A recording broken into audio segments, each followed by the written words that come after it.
হাই friends, ৰং channel সম্প্ৰচাৰিত হৈ থকা বকুল ধাৰাবাহিকখনৰ আজিৰ খণ্ডটো চাবলৈ বহুত বেছি ইণ্টাৰেষ্টিং হ'বলৈ গৈ আছে। যদিহে আপোনালোকে বকুল ধাৰাবাহিকখন চাই ভাল পায় তেনেহ'লে ভিডিঅ'টোত এটা লাইক কৰি আমাৰ চেনেলটো ছাবস্ক্ৰাইব কৰি ল'ব এনেকুৱা ধৰণৰ আপডেটসমূহ পাই থাকিবলৈ।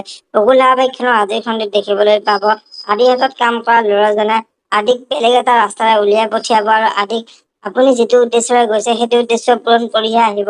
অদিতি বাইদেৱে আপোনাৰ নামতে সিন্দুৰ ল'ব লাগিব, বেলেগৰ নামত নহয় বুলি আদিৰ আগত ক'ব।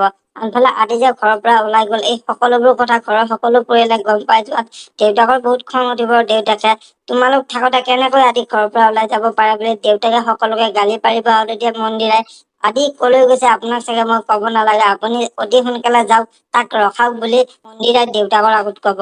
এতিয়া বাৰু দেউতাকে আদিক ৰখাব পাৰিবনে দেখিবলৈ পাব বকুল ধাৰাবাহিকখনৰ আজিৰ খণ্ডটিত।